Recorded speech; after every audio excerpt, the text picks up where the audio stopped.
Yeah, the Footloose concept is really very simple. I'm going to be reading poems from a history of walking, one or two poems for each event, and I have a co-presenter each evening who is going to bring a piece of writing of their own, and we're just going to talk about how the two pieces of writing relate to each other. Um, the poems of a history of walking take walking as a vehicle, so different kinds of walking from protest march to promenade, as a way of looking at themes of possession and loss and fear of loss. Um, they really arose from, I've been in the UK nearly all my adult life, and one of the things that astonished me. I mean, if quite a few things astonished me when I first came here, but like pubs. But one of the things that really astonished me was public footpaths, which just kind of blew my mind, and not just the countryside ways, you know, from one village to another, but the ginnels and snickets in the cities that follow these ancient paths. And whenever I ask, why are they still there? And I just get a look like, well, why wouldn't they be? Everything has been built around them to sort of honor these ancient paths that probably, were the roots of sheep or drovers. Um, my co-presenter this evening is James Nash. I'm really delighted to have him here. He helped launch A History of Walking in 2019 when it first came out. He's known as a poet and as an educator and as a sort of literary MC. His poems, he's known as a sonneteer, which I always think sounds kind of jaunty. It sounds like a cavalier or a musketeer or something. Um, he is a master of the art of writing sonnets, and the book he's reading from this evening, Heartstones, is, I think, his third collection of sonnets. Is that right, James? Yeah, it is. Yeah, yeah. Yeah. Um, so we're going to start by, I'm going to read the last poem in A History of Walking. It's kind of like the way some people read magazines, you start at the back and leaf through. Um, but the other evenings, I will not be going in this order particularly.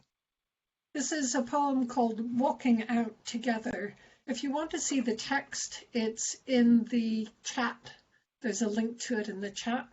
Um, there's also a link on the Walk, Listen, Create website. They have a bookshelf where he wants to get in on the act. So there's a bookshelf on the Walk, Listen, Create website, and you will find James's book and my book there if you want to order through that link. The poem I'm reading is called Walking Out Together. Walking out together. In this arm-in-arm promenade, we tell the town and each other and ourselves that there is no greater joy. You would walk to the ends of the earth for me, and I am walking on air, but this is all hyperbole, and we are far too wise to make those old mistakes. I pity those who do not walk arm in arm, and those who do, because they do not walk arm in arm with you. Now, I'm not going to comment on that just yet, and I would like to hear James's comments on this first, and then when he's told me what he makes of it, then I'll tell you what I make of it. Okay. I love the simplicity and the force of your words here, Lydia. It reminds me of a song which I think is by Yeats, Down by the Salley Gardens, which has a kind of extraordinary immediacy and punch, and manage to kind of convey strong feelings of partnership, strong feelings of love for this other person, your co-walker, and you do it so simply. I am in awe of the power of these apparently simple words, but wonderful, wonderful. Oh, thank you. Thank you. Um, yeah, the idea of the promenade, I mean, this is walking as performance, Right. which you could also say, protest marches, pilgrimages. There's a kind of set of performative walks, and the promenade. I mean, I think of primarily as a sort of Mediterranean thing, and it's not just what you're wearing and how elegantly you can saunter, but above all, who you're with and showing that off. And there's a far less staid version of it that takes place in Leeds on weekends, wouldn't you say, James? So There's certainly promenades happening up in Headingley, yeah, but mostly alcohol has been taken. So there are yes, lots of people dressed as Smurfs walking arm in yes, arm yeah, yeah, through the streets of Headingley. yes, The yeah. other version that we yeah. So I think one of the messages in this poem, it is an early stage of a relationship.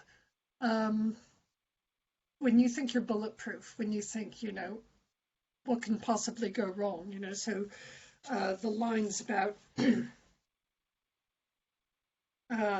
we are far too wise to make those old mistakes. I mean, that's just asking for it, isn't it? um, and the final three lines, it's one sentence. And I think I hope there is a sort of undertone of insecurity in all of this. I mean, I pity those who do not walk arm in arm, and those who do, because they do not walk arm in arm with you. I mean, this kind of gloating. I mean, it's a happy gloating. It's not a terrible thing. But going back to the beginning, we tell the town and each other and ourselves. Now, what do you have to tell yourself?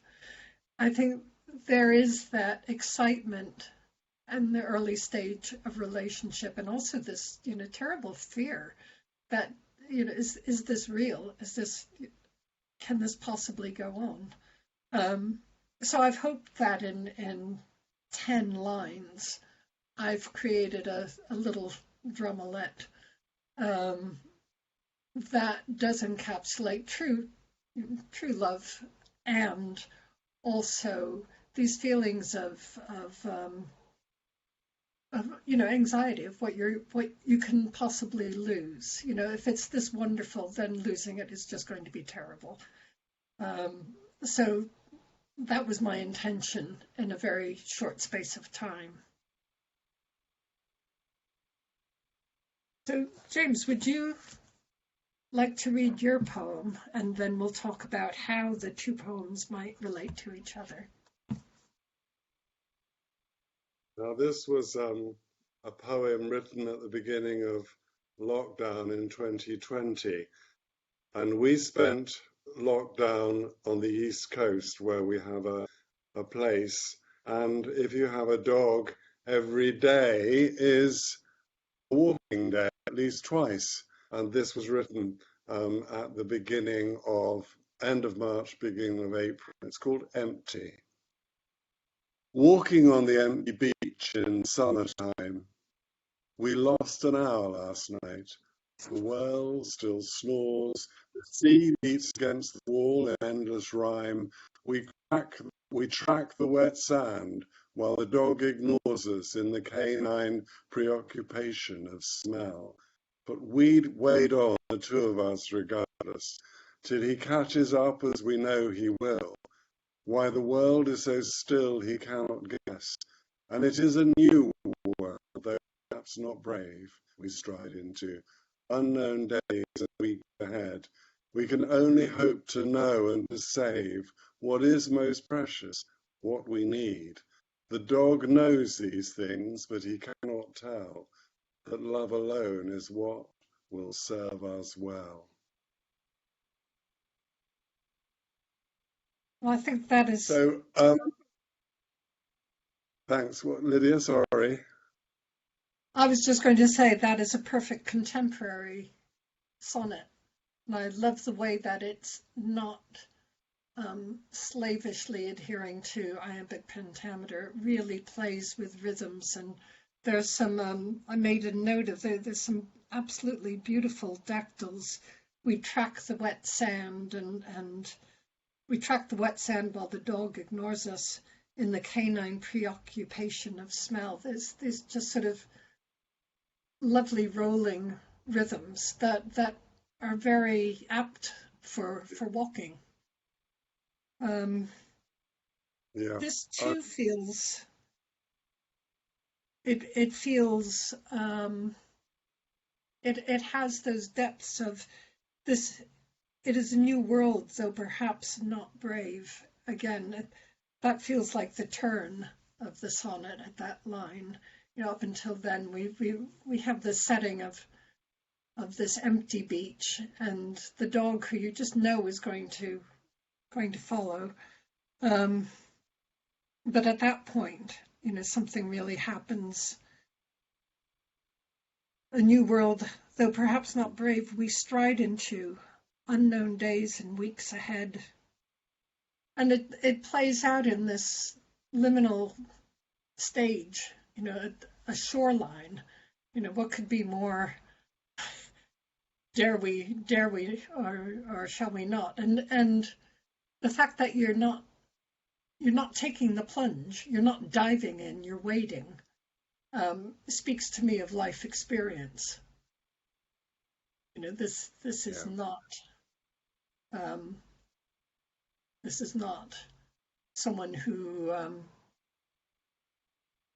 thinks that, you know, just jumping in is going to be the solution to everything. Mm-hmm. So I'm thinking about the role of the dog in this scene, because the people, oddly enough, are like one character. It's a we, and there's no differentiation, which is beautiful. But it's sort of us and the dog, and the let's see, the dog ignores us. These things that the dog knows, to me, it feels like it's about the instinct of devotion.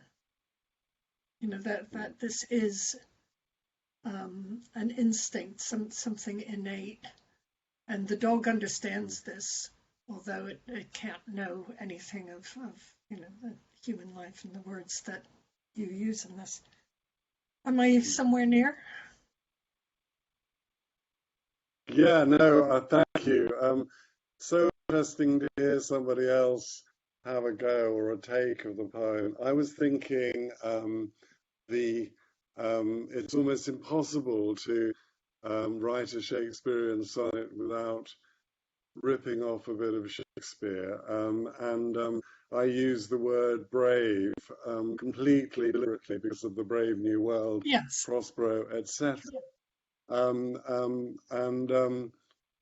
But also I found if you're writing in something that is mainly iambic pentameter, you can vary it, but it does sometimes call on you to come up with a Shakespearean turn of phrase. I also read that with new ears because we were in a new world at the beginning of the pandemic, but politically, geopolitically, we're in a new world at the moment, and we don't quite know what's going to happen. And Yes. so I read that, and thought, oh, this is sort of get some of the uncertainty, but also I think one cannot deny that one is 73 years old, and so some of the experience that brings, I think, is in the poem. And again, it's a short poem. It's 14 lines. You're trying to um, go through a little kind of argument or story or thinking with that Volta, with that term, when things change, and you get some kind of resolution at the end. Yeah. So the function of function, that sounds harsh. He's your pet, but the function of the dog in the sonnet, I love the way he just sort of weaves in and out and is a presence, is this, yeah, it's just, can you say something about That's the dogs. function? Yeah, I mean, that's dogs for you. Cats. I mean, clearly at the beginning of this, I had to remove our very little dog from the sitting room because she was barking at something in the garden. The dog, I if you just have thought a she was dog a or a poetry cat, lover. I think she was expressing disapproval that attention Oh, was going somewhere else. uh, But anyway, I think that the function of the dog, and he and she, he appeared in lots of poems, is just a kind of counterpoint to the human presence. It's another consciousness, but a very different kind of consciousness that yeah. interprets the world very differently. And that's kind of interesting to examine and think about.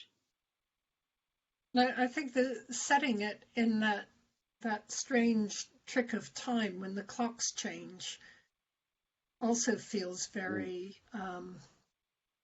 it just feels very meaningful, that people are sleeping and you're out there and the dog is slightly confused, and it creates a Yeah, very different sort of space. I mean, an empty beach is evocative anyway, but you you create an empty beach in an odd trick of time, and it's really sure. very resonant. I think as with we are, when we write poetry, trying to make sense of things. And, we're exploring our own experiences, the more general experiences. You talk about this as new love, and you interrogate it most beautifully. And I think I'm looking at, we're dealing with something new here in a world that's changed. How do we process that? Yeah. You know? The dog processes it because dogs just live in the present. Well, on that note, we do have a couple of more poems about dogs. Um, Now, I have to admit that I am not a dog owner, and I've never really been a dog owner. Um, but I had the privilege of getting to know my daughter's dog.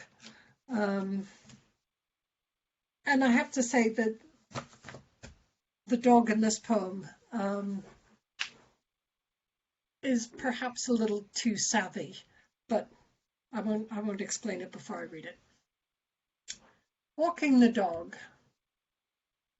You don't have to ask. You know I want to go out. Why else would I comply with all your weird requests? Sit, stay, fetch, drop. I don't actually care whether you think I'm a good boy or not, but I'm a realist. I can't open doors. So don't flatter yourself with that man's best friend stuff. My best friend is my nose.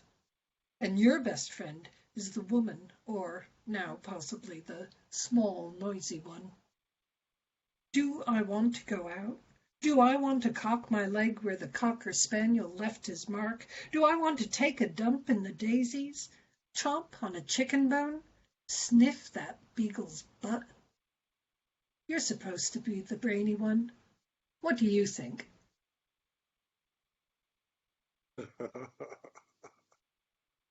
I absolutely love that. I would have sworn from that, Lydia, that you were a dog owner or a dog, actually. Because you got it all. I Maybe mean, they maybe are in so. a previous life. You must have been a dog in a previous life. Yeah. The whole, I mean, our dog is a very tiny dachshund, but you can see that she is in fact a hound, and she will sniff the pavement or the grass as the first thing that she does. We are sensory, but dogs are super sensory in terms of hearing and nose. And I think you've got all of that in there. But I think what you've also got is a lot of very wry humour, which makes it an extremely entertaining piece. I think dog lover or no, I'm a dog lover, obviously slightly obsessed, but dog lover or no, people will find that amusing and charming, and it also says something about being a dog. And I think if you say something about being a dog, you're also saying something about being a human, because a human wrote that poem. And looked into the kind of the curious, smelly world of dogs. And I have to say, I like the phrase or the 3 words, 4 words, dump in the daisies, because it's sort of cheeky and makes you smile involuntarily. No, I love it. It's great. It's great. Honestly, it works. And it's about walking, and it's walking. Yes, yeah. You know, Well, the you dog know, I thought, wants to oh, walk. when I was thinking of all the different kinds of walking, I thought, oh, I'll have to have a dog walking. And of course, I wrote it in terms of the dog walker. And then I thought, no, no, no. This can be a lot more interesting.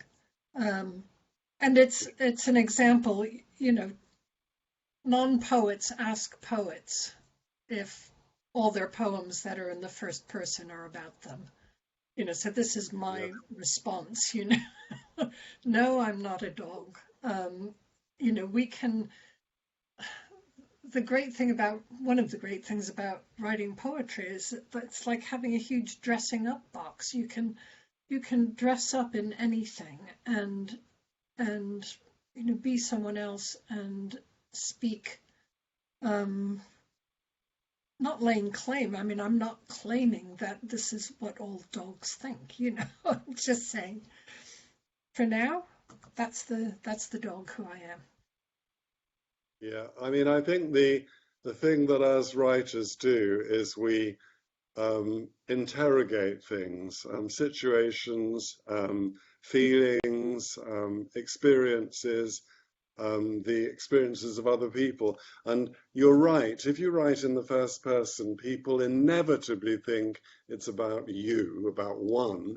Um, but really, I'm a storyteller, and I'm telling the stories sometimes about myself, but sometimes about other people, and sometimes about other creatures. When you get into the head of something and you explore what that might feel like hypothetically.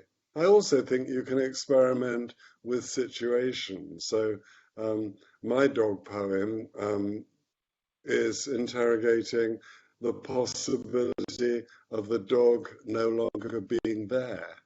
You know, and all poets, I think, all artists are essentially writing about mortality. We're Yes. all dealing with it the whole of the time. Yeah. Would you like to read that now? Yeah, sure. Let's just get it up on the screen. I can read it. I've discovered that I'm in such muted light in my sitting room, I can't see the bloody thing. So here we go. Um, it's just called Dog. When he was young, he carried feathers home, found fallen in the park in puppy jaws. These memories of flight, he relished them. They delighted him for no apparent cause. Sometimes now he searches among the trees in our garden and scratches at the soil, emerging with an ancient bone he knows he put there once and now would reveal. This canine contraband has a simple charm for ours like treasure found upon the beach. In fondness I hold out a loving arm to capture him, but he's beyond my reach. I wish him bones and feathers where he's gone, so when he sleeps and dreams, he's not alone.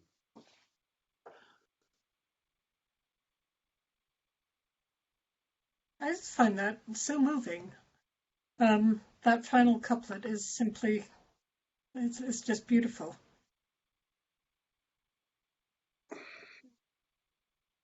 Thank you. I mean, I think I'm writing about a dog, but I think I'm also writing about myself, you know? Yes, I think yeah, I'm investigating. This was before he was investigating the possibility of his death and what that would be like.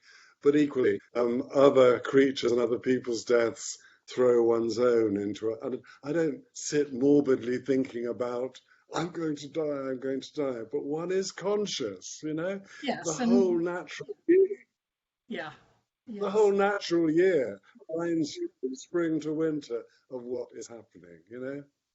yes, yeah. Um, I'm looking for there was a bit where the internal rhymes were just beautiful. Um, Delight, flight, yes, that these memories of flight, he relished them. They delighted him for no apparent cause. Again, you're kind of creating a path through the sonnet that's not defined by the edges, which is a beautiful way to write a sonnet. Uh, it it it presents a much more interesting route through a sonnet. Um, how do you think these two dogs would have got on? I think my dog seems quite Well, sort of bolshy. there would have been a bit of bum sniffing, definitely, because that's what dogs do, but they circled each other a bit suspiciously, because both dogs will clearly think they're people, because that's the problem. If you domesticate an animal and you keep it for 16 years, they think they're a person, you know, they're not a person, but they Mhm. think they are. And I think they would have hurried back to their human company, having done that cursory dog welcome, you know, the Yeah. dog interrogation, you know. So Think, you what? know, and I think dogs are a great excuse going for a walk. Yeah. Yes. Sorry, Yeah. Lydia, Um, I'm just what thinking were you going to generally say? about sonnets, and I mean, you don't tire of the sonnet form, and I wouldn't either. I've always loved writing sonnets. Um, what is it about the form that really draws you?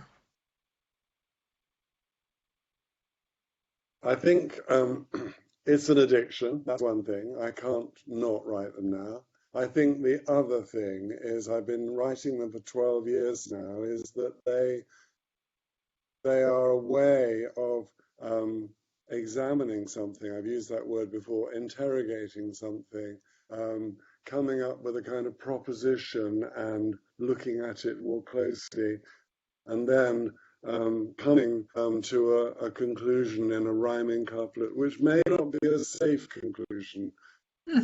You know, Yeah. sonnets don't necessarily have to wrap the whole thing up. You know, Yeah. it may be that there is no solution, you can put that, but there's something about that 14 lines where one can actually go on quite a complicated journey, Hmm. and explore things which, you know, other forms don't do in quite as satisfactory way for me, you know.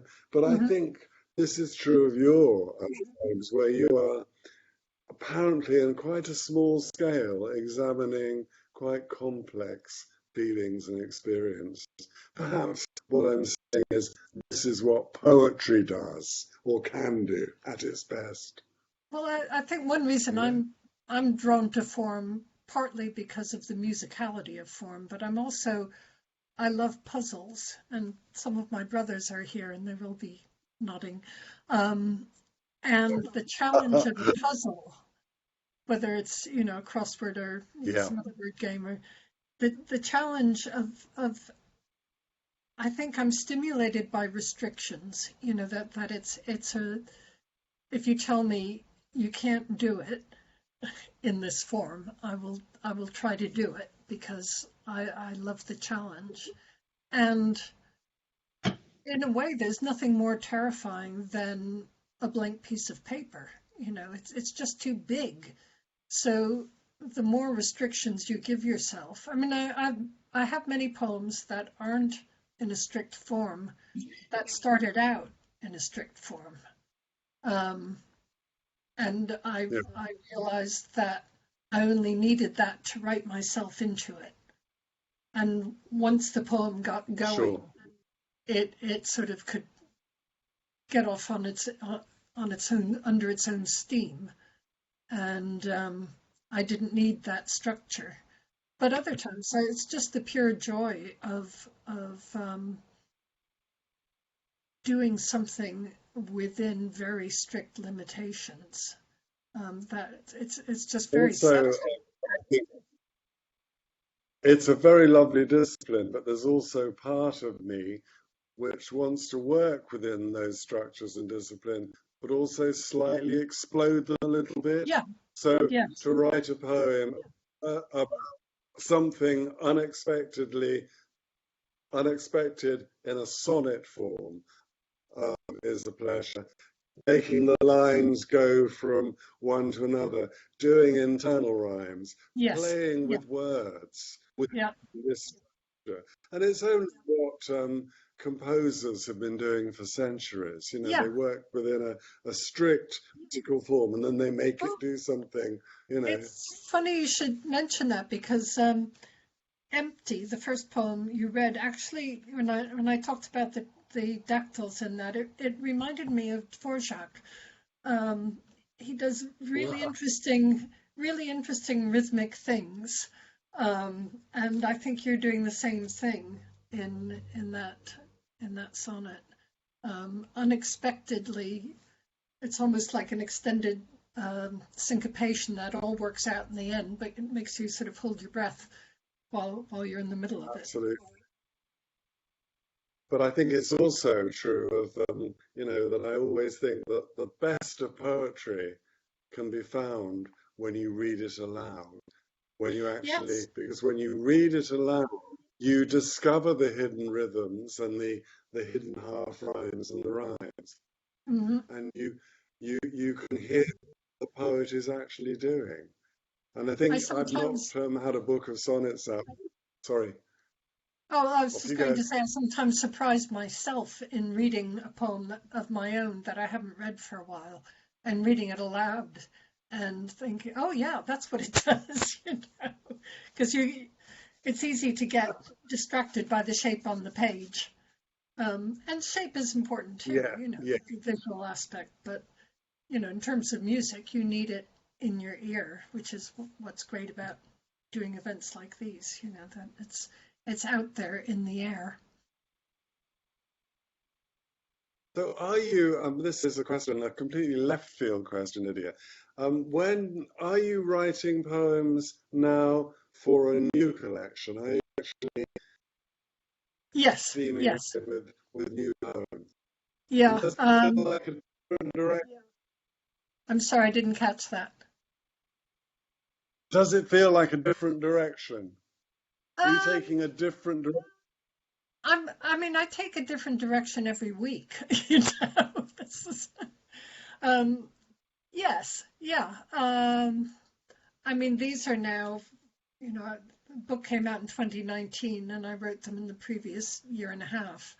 Um, and that was also the year that I completed my master's at Newcastle, where I had all kinds of input, and I I was looking through my portfolio, and I have about 100 unpublished poems that you know Wow. aren't aren't bad, that I hope will find homes one day. You know. But I think, like everyone, the last year and a half, 2 years has given me um, a, a different slant on life in general, and having more time to be reflective and having a lot to be reflective about um, is fruitful in terms of writing poetry. I don't know what I'd do if I didn't write poetry. I'd probably go mad. I think I need that outlet. it's been a great gift, I think, in the last couple of years to keep me kind of feeling remotely sane. Hmm. So yeah, no, it has been astonishing.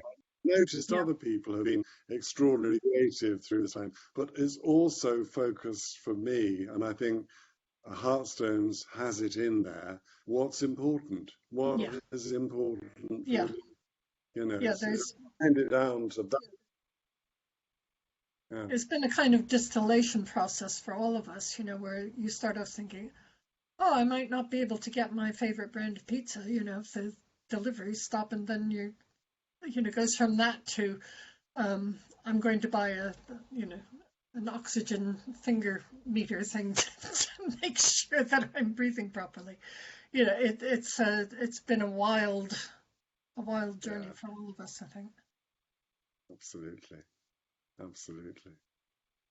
Well, I think we've nearly come to the end of our time, and I'm just really pleased to see so many people here, and really delighted, James, that you of all people could kick off the first Footloose. It's been a real Fantastic. pleasure. I've been fascinated to see how many friends have popped up, and they're probably friends of yours too, Lydia. But Yeah. friends from far away are here this evening, Yes. which is absolutely great. Yeah. Yes. It's wonderful. So thanks so much for asking me. Thanks so much for asking me.